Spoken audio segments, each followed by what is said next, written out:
Bonjour à tous et bienvenue sur Antenne Box. Aujourd'hui, on se retrouve pour un contenu un peu spécial et inhabituel pour ma chaîne puisqu'il s'agit d'une vidéo. C'est un sujet que j'avais en tête depuis un moment, parler des changements et de l'apparent déclin d'Anthony Joshua qui se joue sur plusieurs plans et qu'on ne peut plus vraiment nier depuis son combat contre Edenius. Si j'ai choisi de faire un format vidéo, c'est parce que j'avais besoin d'apporter des éléments de contexte visuel et des réflexions que j'avais besoin d'illustrer. J'espère que ce film vous plaira. Bon visionnage.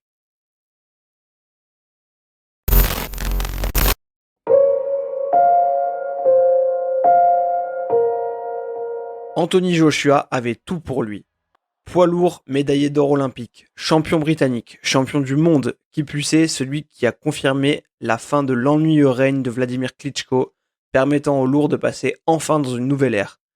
Anthony Joshua était programmé pour être le visage d'une certaine boxe, parce qu'il était le gars sympa, le gentleman, le roi des sponsors, la belle gueule, l'image parfaite conjuguée à un style agressif et excitant. Mais tout a basculé. 17 petites secondes ont probablement changé le cours de sa carrière à tout jamais, parce que depuis ce moment-là, il n'a plus jamais été le même. Revenons donc sur cet événement et les conséquences qu'il a engendrées. La question que l'on se pose tous, c'est comment est-on passé de ça There's another heavy assault from Joshua. This is really early now. Yeah, he's putting his foot down here. And look at this. Look at that grin on his face there. It's like, I got you. And White at the moment is backed up and trying to just roll with it here. à ça?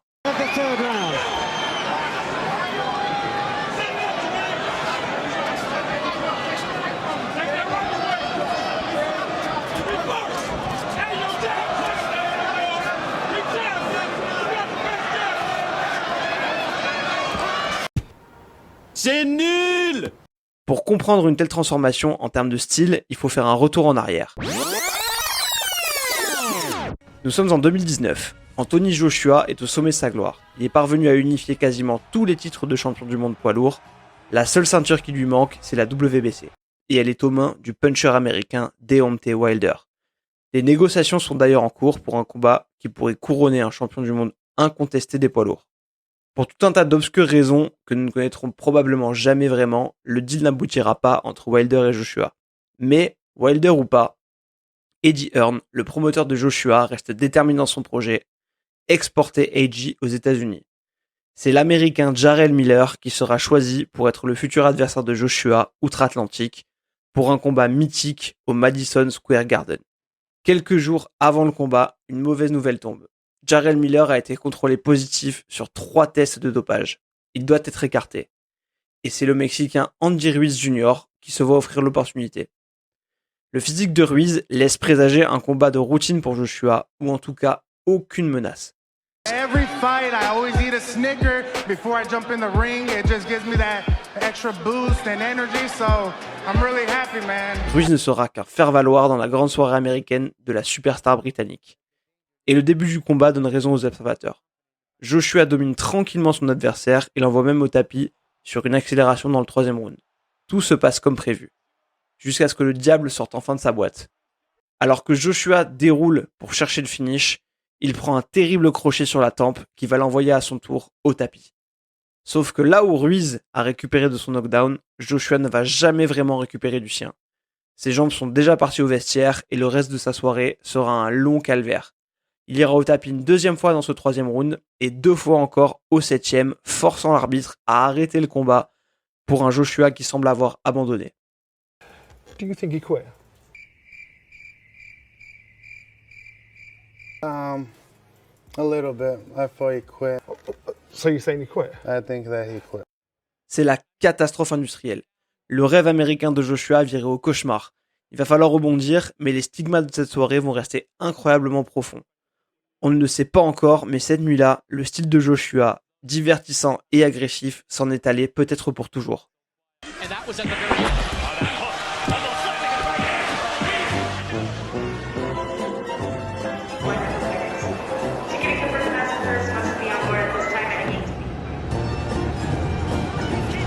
Parce que si Joshua va rebondir, c'est dans une toute nouvelle version qui va se présenter à nous. En décembre de la même année 2019, à Diriyah, en Arabie Saoudite, Joshua, qui a activé sa clause de revanche, veut laver l'affront de cette terrible soirée de juin et récupérer ses titres. Tout au long des 12 rounds, Joshua va imposer une boxe méthodique et prudente à un Ruiz hors de forme. Fidèle à l'adage qui veut que la boxe soit un sport dans lequel il faut toucher sans se faire toucher, Joshua va remporter la victoire au point. Une victoire sans grand éclat et qui ne restera pas dans les mémoires en termes de divertissement, mais ça reste une victoire. Stratégique qui plus est, à l'époque où on se dit que ce n'est peut-être que un style adapté à l'histoire d'un soir pour résoudre le puzzle Andy Ruiz et exorciser ses démons. Un an plus tard, AJ fait son retour contre Kubrat Pulev, alors son challenger obligatoire. S'il ne semble pas avoir fait un retour à 100% à son ancienne version, montrant un style plus calculateur, il emballe quand même le combat par séquence et parvient à montrer de l'agressivité. C'est peut-être un tour de chauffe avant le retour du vrai Joshua. On ne peut en revanche pas occulter l'immense écart de niveau entre Joshua et Pulev qui font subsister quelques doutes sur là où en est Joshua. L'ancien AJ aurait probablement pulvérisé le pauvre Pulev en 3 rounds en lui marchant dessus. Mais c'est un premier retour après 1 an d'absence et il n'y a pas lieu de tirer une quelconque sonnette d'alarme, mais le pire se prépare dans l'ombre. Suite à ce succès, alors qu'un deal semble conclu avec Tyson Fury, nouveau champion de WBC suite à sa victoire sur Deontay Wilder pour un super fight qui pourrait couronner un champion incontesté des lourds, enfin. Fury est finalement rattrapé par des engagements contractuels, il est tenu par un juge d'accorder un 3e combat à Wilder, Joshua de se tourner vers un autre challenger, celui qui va précipiter sa chute, Alexander Usyk. En septembre 2021, Joshua va subir sa 2e défaite en carrière des mains du maestro ukrainien après avoir tenté une improbable stratégie pour boxer le boxeur plutôt que de faire parler sa puissance. Les doutes ressurgissent. Pourquoi une telle stratégie ? Joshua est-il encore capable d'aller à la guerre ? C'est quasiment 1 an plus tard, avec Robert Garcia dans son coin, qui a remplacé son coach de toujours, Bob McCracken, que Joshua dispute un match revanche contre Usyk. S'il arrive à se montrer un peu plus agressif, ce n'est pas assez. Joshua n'arrive pas à lâcher ses coups et semble attendre systématiquement le moment parfait pour frapper, plutôt que d'avancer sur Usyk.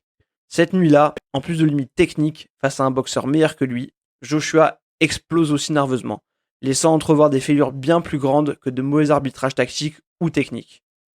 Mais nous y reviendrons. S'ouvre ensuite la période actuelle, une année 2023 où malgré une activité plus prononcée, 3 combats sur une période d'1 an et un nouveau changement d'entraîneur, Joshua ayant rejoint l'écurie de l'américain Derrick James, AJ semble ne toujours pas s'être remis sur le bon chemin. Pire, il semble encore avoir régressé. Après nous avoir offert un premier combat soporifique sous l'ère Derrick James contre Jermaine Franklin, où il semblait ne jamais vouloir s'engager et résolu à conserver un style semblable à celui de son rematch contre Andy Ruiz, il nous a encore offert une performance très prudente et conservatrice contre Robert Helenius, appelé de dernière minute pour remplacer Dillian White, pris pour dopage. Beaucoup attendaient impatiemment cette rencontre pour au moins pouvoir juger d'évolution ou d'ajustement après que Joshua ait réellement eu le temps de s'entraîner avec James. Pour beaucoup, ce combat aurait été une douche froide. Si Joshua peut renouer avec le chaos, la performance n'aura clairement pas enthousiasmé les observateurs. Pire, elle aura soulevé d'immenses interrogations légitimes quant aux ambitions que peut désormais nourrir Joshua, incapable de surmonter son blocage et de renouer avec le style qui a fait son succès et lui a amené ses titres. Au-delà de l'aspect sportif et divertissant, la boxe reste un business où l'image a son importance. Surtout quand, comme pour Joshua, l'image a joué une part si importante dans la construction de carrière. Le point alarmant pour AJ, c'est qu'au-delà même de son niveau de performance pugilistique en déclin, c'est aussi son image qui semble se brouiller. Après avoir complètement perdu pied après sa 2e défaite contre Usyk,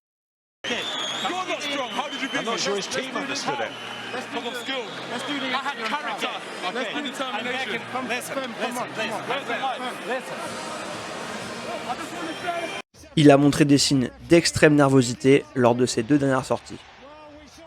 On semble face à un Joshua incapable de maîtriser ses émotions, mais est-ce que face à ses propres difficultés, le masque Joshua ne serait pas en train de tomber ?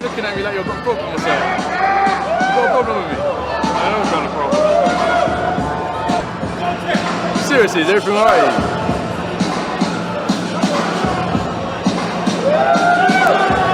you know this shit here don't matter. Like, either we're gonna fight now, or we're gonna fight tomorrow. Like, either way, we're gonna fight. Yeah, so all this acting up here don't really mean shit to me unless you're gonna fight me here now. You know what I'm trying to say? So let's stay calm and stay cool. I'm cool.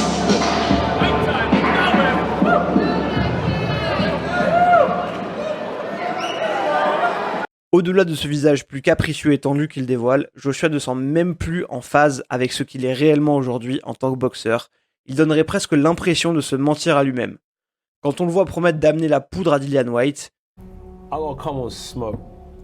I respect you as a fighter, but I gotta bring the heat, and I gotta fight to win. I bring water if you're bringing the heat. Yes. So he's gonna bring I water. bring water. He brings He's heat, gonna I bring bring water to a firefight. That's what you do. That's what you bring to a firefight, bro. Water. Yeah, but good Are you luck. stupid? You don't bring fire to a Good luck. firefight, bro. You bring water. Match me, match my energy. I don't know what energy you got, bro. Your energy's a bit off. par rapport à la performance qu'il va finalement produire contre Helenius, ou même ses déclarations d'après-combat, My back. My back. Is there a doctor in here? My back's gone.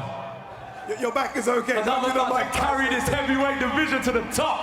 alors qu'il n'a jamais semblé autant hors jeu, il y a matière à se poser des questions sur le fait qu'il soit conscient ou non de son niveau actuel. Des questions, il faut s'en poser, parce que la suite arrive vite pour AJ. Depuis le début d'année, on nous parle de discussions et d'un deal quasi conclu pour un combat avec Deontay Wilder. Si les deux anciens champions ne sont plus invaincus ni titrés, ce combat conserve une certaine aura et un réel potentiel lucratif. Mais Joshua et son équipe le veulent-ils vraiment ? En boxe, on a tendance à dire que plus un combat est discuté dans la presse, moins il a de chances de se voir finalisé. Et le moins qu'on puisse dire, c'est qu'on en parle énormément. Ce Joshua craintif et avec le frein à main aurait-il une chance contre Wilder ? Tyson Fury a prouvé que la solution pour le battre n'était ni plus ni moins que de bully the bully, mais Joshua en est-il encore capable ? Il ne reste plus beaucoup de jokers à Joshua pour tenter de sauver un héritage qui s'écroule. Une victoire contre le puncher américain lui redonnerait assurément un peu de prestige et de quoi envisager un dernier tour de piste pour nous offrir un affrontement 100% britannique contre le Gypsy King en personne. C'est, semble-t-il, le sens que Joshua aimerait donner à son histoire, mais le temps presse et son prochain combat sera indiscutablement un éclairage final sur des ambitions qu'il pourrait encore nourrir ou qu'il doit définitivement enterrer. Merci d'avoir suivi cette vidéo. Si elle vous a plu et que plus généralement le contenu de ma chaîne vous plaît, vous pouvez laisser un like, un commentaire pour me dire ce que vous en pensez, ce que vous pensez de ce sujet et des questions qu'il soulève. Vous pouvez aussi vous abonner à la page, à la chaîne. Merci à tous ceux qui le font pour leur soutien. Portez-vous bien et à très vite sur Antenne Box. Salut.